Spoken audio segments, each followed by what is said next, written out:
우리 사랑하는 성도 여러분, 토요일 새벽 이렇게 영상으로 여러분과 함께 만나게 됐습니다. 오늘 영상으로 우리가 예배를 드리지만 예배 중에 우리의 찬양 속에서 우리 주님을 더 깊이 만나고 말씀을 통해서 우리의 속사람이 정돈되고 또 기도를 통해서 하나님과 깊이 마음이 통하여 우리의 속사람이 질서 잡히고 세상을 향한 하나님의 마음을 함께 깨닫게 되는 복된 시간이 될 수 있기를 바랍니다. 이 시간에 같이 이 세상 가장 아름다운 순종의 눈물 이 찬양 같이 하겠습니다.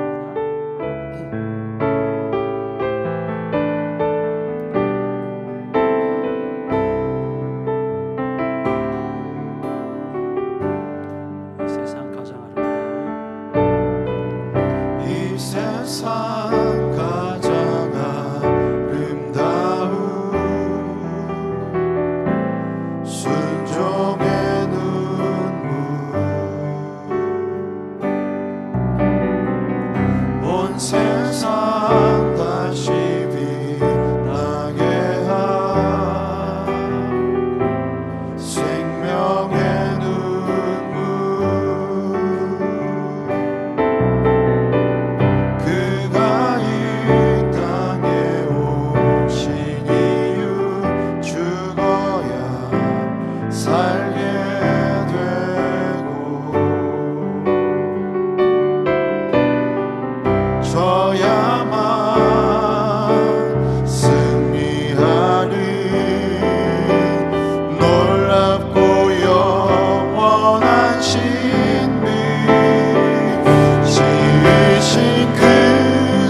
잠깐 기도드리겠습니다. 하나님이 지으신 온전하고 아름다운 세상이 우리의 죄로 하나님을 사랑하지 못하고 신뢰하지 않는 우리의 어그러짐으로 다 깨지고 뒤틀어지고 왜곡되고 어긋나서 하나님 오랫동안 망가진 우리들의 몸과 마음과 세상의 모든 역사를 우리가 보면서 살아왔습니다. 하나님께서 우리 주 예수 그리스도를 통해서 그의 십자가의 사랑이 어떻게 세상을 제자리로 회복시키시는 유일한 길이 되시는지를 우리에게 알게 하셨사오니 우리가 그 길을 더 잘 배우고 더 잘 따라갈 수 있도록 인도하여 주시고 이 아침에 주님을 묵상하며 주님을 향할 때에 하나님 우리의 속사람을 새롭게 하시고 다시금 그리스도의 은혜로 말미암아 우리 모두가, 내 마음이, 우리의 가정이, 우리의 모든 행하는 일들이 이 땅이 제자리로 돌아가는 은혜를 허락하여 주시옵소서. 존귀하신 예수 그리스도의 이름으로 간절히 기도드리옵나이다. 아멘. 오늘 3월 7일 토요일 아침의 말씀은 누가복음 15장입니다. 누가복음 15장 1절부터 10절까지인데요. 우리 설교 중에 함께 읽어가도록 하겠습니다.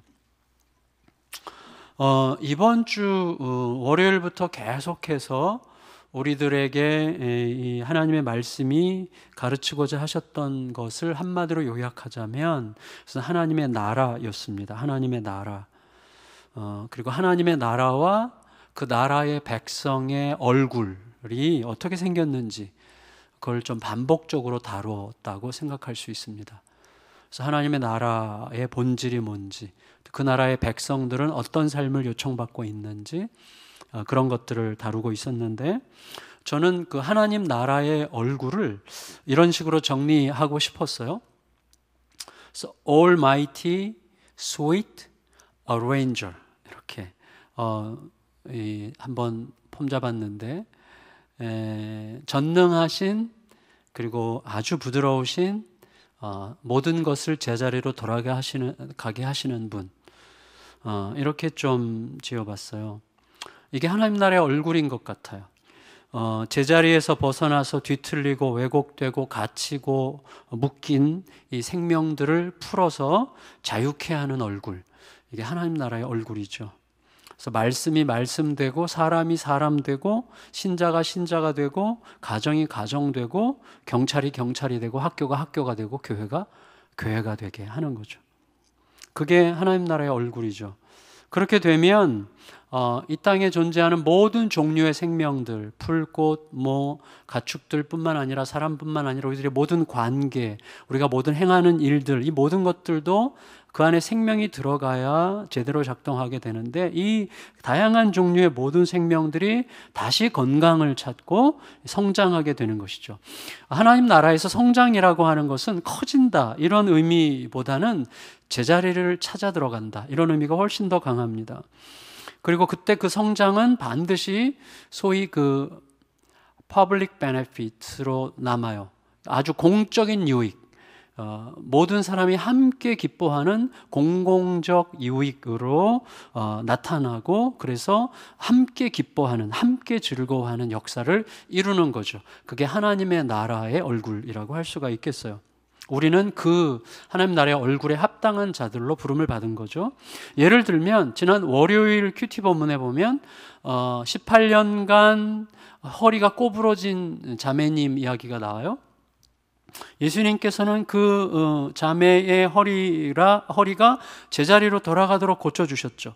제자리로 돌아가니까 기쁨이 생기죠. 이 여인이 다시 시작할 수 있게 됐어요. 그런데 그 기쁨이 어떻게 돼요? 회당에 모인 모든 사람들과 함께 기뻐하는 기쁨이 되죠. 그 다음에 예수님께서 바로 이제 빗대어서 하신 말씀이 겨자씨 비유랑 누룩 비유예요. 겨자씨 비유와 누룩 비유의 핵심이 뭐예요? 작고 보잘것 없다는 거죠. 그런데 다른 포인트가 있어요. 그게 뭐냐면 제자리에 심겨졌다는 거예요. 그래서 거기 예수님께서 말씀하실 때 겨자씨가 채소밭에 심겨졌어요. 누룩은 밀가루에 들어갔죠. 있을 곳에 들어간 거예요. 각각 있어야 될 자리에 들어갔어요. 그렇게 되니까 어떻게 되죠? 상상하는 것 이상으로 성장하는 거예요. 이 성장, 아까 제가 말씀드린 것처럼 성장에서 중요한 게 뭐라고요? 성장의 목적과 이유죠. 그래서 겨자씨가 성장했어요. 누룩이 성장했어요. 그런데 결과가 굉장히 공익적이에요. 겨자씨가 겨자나무로 성장하자 새들이 와서 쉬죠. 그 누룩이 들어가서 부풀어 오른 빵이 되자 사람들에게 생명을 주는 양식이 되죠. 이 그림, 오늘 본문은 이 핵심적인 요소들을 고스란히 보여주고 있어요. 먼저 세리와 죄인들인데 세리와 죄인들에 대해서 1절에 이렇게 기록하고 있습니다. 1절을 같이 읽을게요. 시작. 모든 세리와 죄인들이 말씀을 들으러 가까이 나아오니. 한번 생각해 보세요. 자, 이 사람들이 자기들이 사람들로부터 경멸적인 눈빛을 늘 받고 있다는 것을 몰랐겠어요? 뻔히 알았겠죠. 그런데 이 사람들은 왜 그렇게 온 세상의 욕을 한 몸에 받으면서도 거기에서 벗어나지 못했을까요? 하나님의 말씀, 곧 하나님의 질서죠. 하나님의 말씀에 대해서 잘못 배웠거나 배울 기회가 없었거나 배울 기회를 박탈당했거나 하나님의 말씀 대신에 세상이 만든 말씀을 배운 거죠. 이렇게 해야 그나마 먹고 살기라도 할 수 있어. 이게 세상이 만드는 말씀이죠. 그런 말씀에 길들여졌고 그래서 말씀의 질서에서 벗어난 삶에 이미 너무나 오랫동안 익숙해졌던 거죠. 그런데 이 사람들이 예수님 말씀을 들으러 왔어요. 그건 무슨 말이에요? 자기가 따르면서 그동안 자기가 그것이 옳은 줄 알고 살아왔던 그 말씀, 현실이 만들었고 현실이 가르친 그 말씀이 틀렸다고 하는 것을 오래전부터 느끼기 시작했다는 거예요. 그런데 예수님이 오시고 예수님의 말씀을 듣게 되자 이들은 자기가 얼마나 그동안 진짜 말씀에 목이 말랐던가 하는 것을 느끼기 시작한 거죠. 그리고 제자리를 찾은 거예요. 따라서 이 아름다운 하나님 나라의 사건이죠.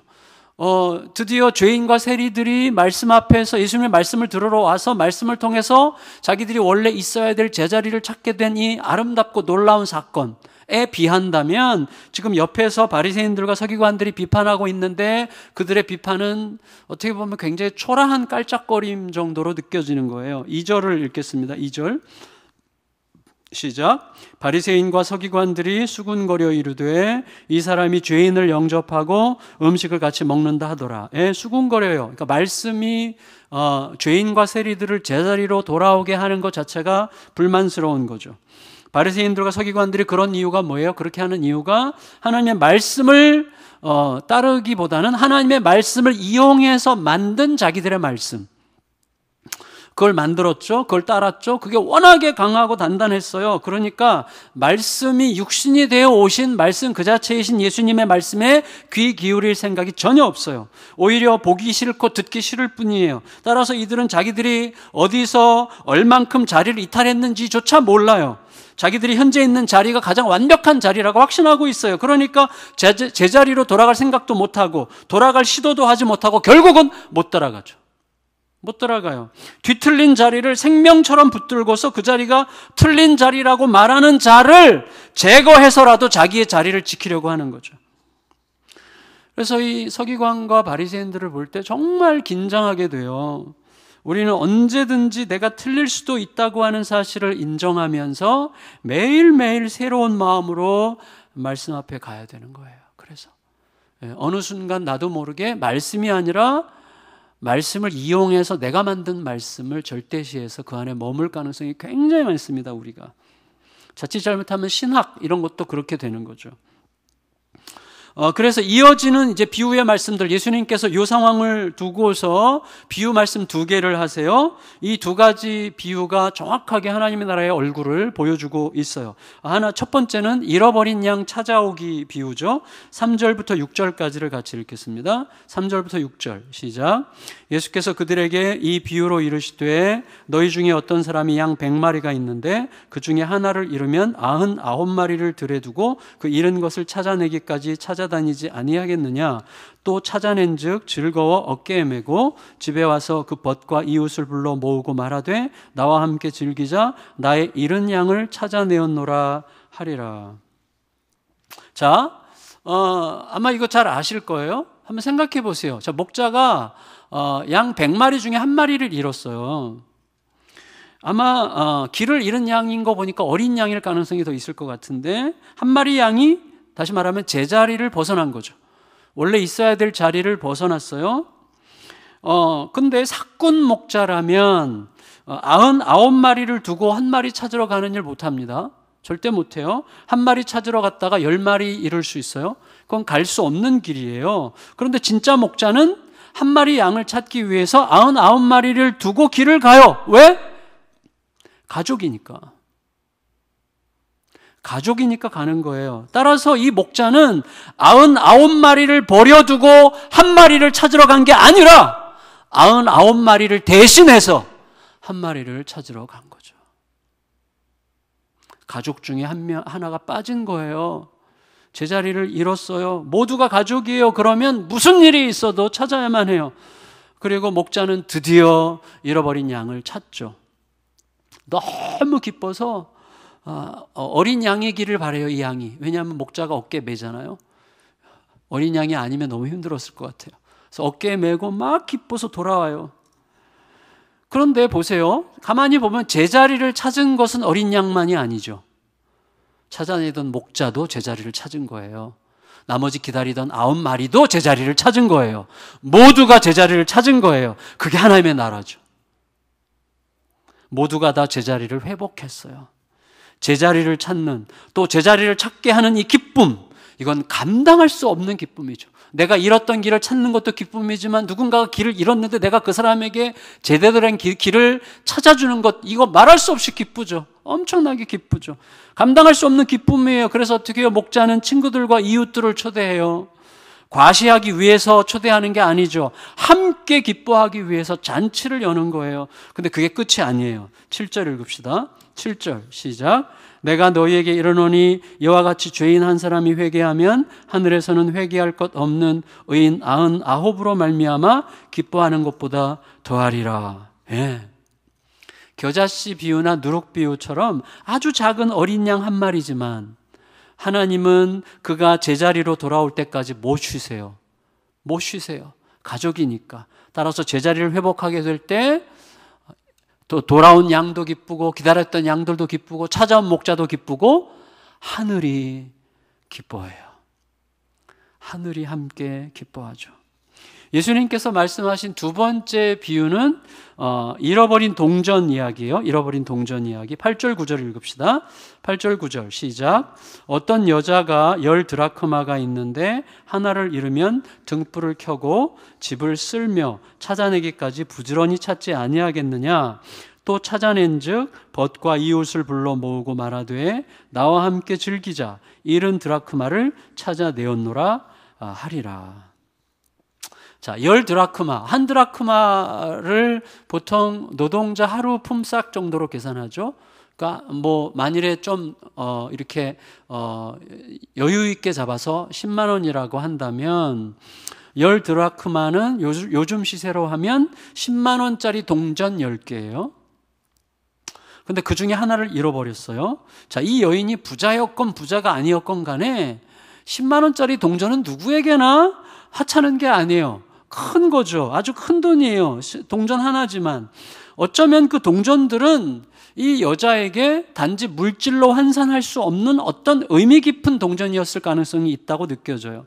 예를 들면 남편이 세상을 떠나면서 꼭 필요할 때 쓰라고 남겨준 의미 깊은 동전이었을 가능성이 있다고 느껴져요. 따라서 10개가 이 짝을 이루고 있어야만 되는 거예요. 그러니까 세트죠.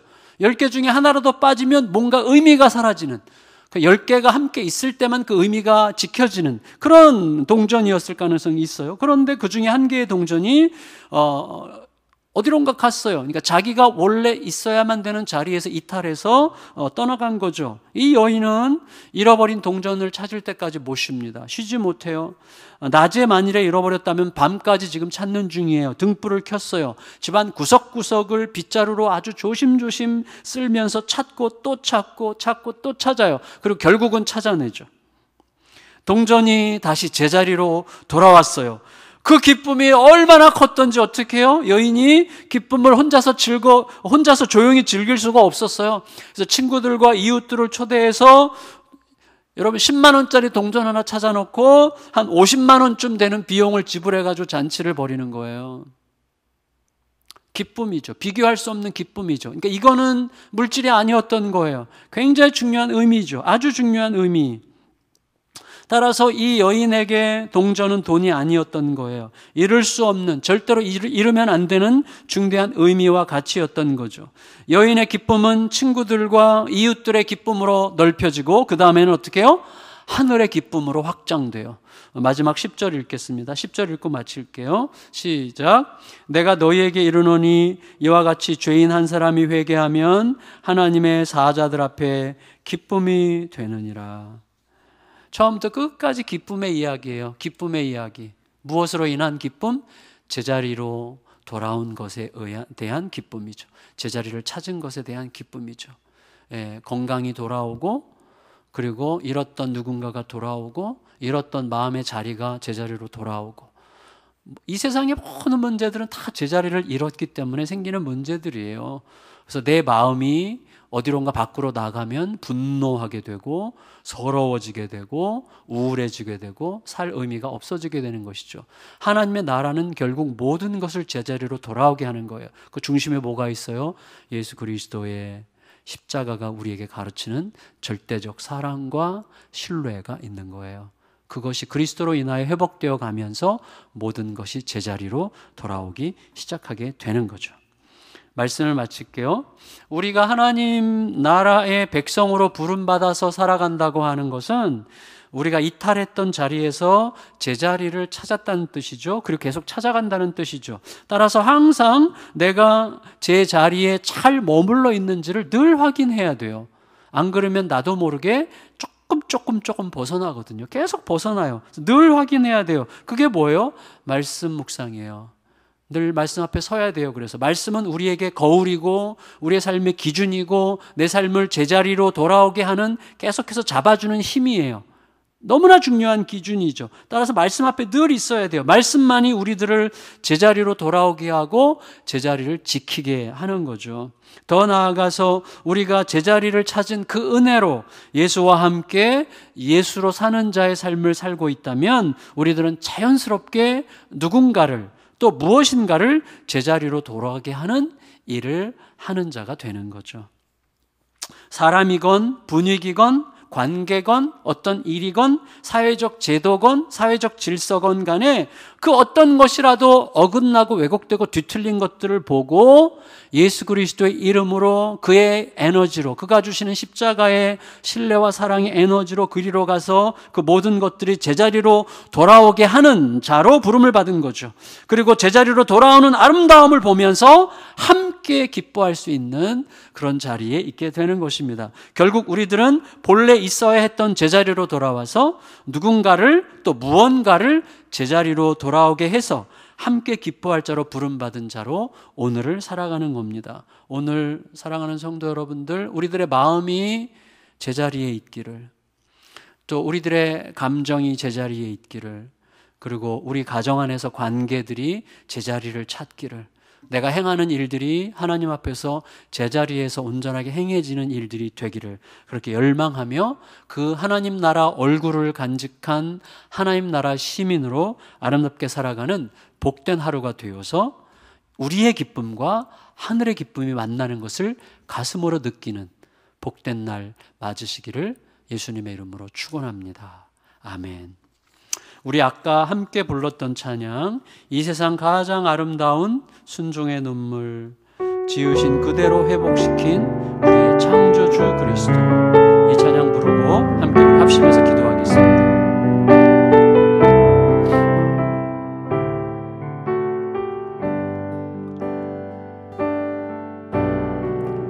이 세상 가장 아름다운 순종의 눈물, 온 세상 다시 빛나게 한 생명의 눈물, 그가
살아가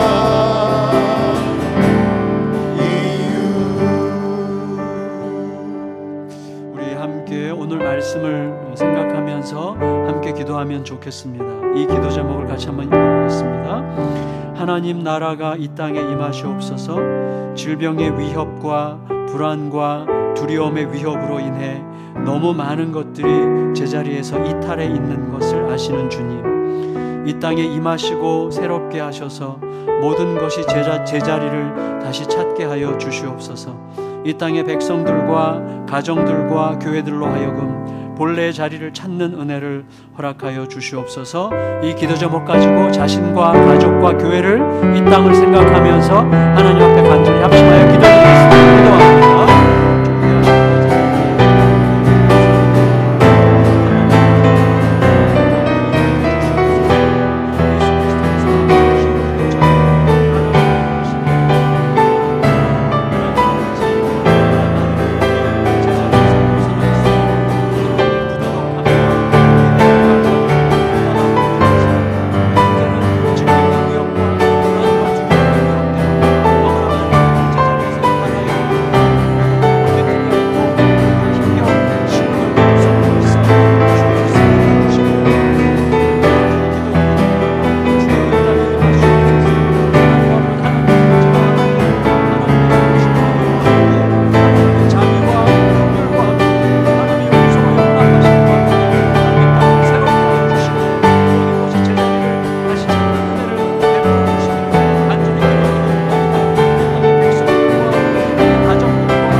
늘 우리들의 마음이 욕망 때문에, 자존심 때문에, 그리고 나의 어떤 고집스러운 주장 때문에, 나의 체면 때문에, 그리고 이 땅에 구조적으로 뒤틀어진 여러 가지 복잡한 문제들 때문에 하나님 너무나 많은 것들이 다 제자리를 잃고 어디론가 있지 않아야 될 그곳에 있고, 또 자리를 찾지 못한 채 방황하고 있고, 그리고 제자리가 아닌 것을 제자리라 하기 때문에 거기에서 계속해서 파괴와 어둠의 이야기들만 쌓여가는 일들을 반복하고 있습니다.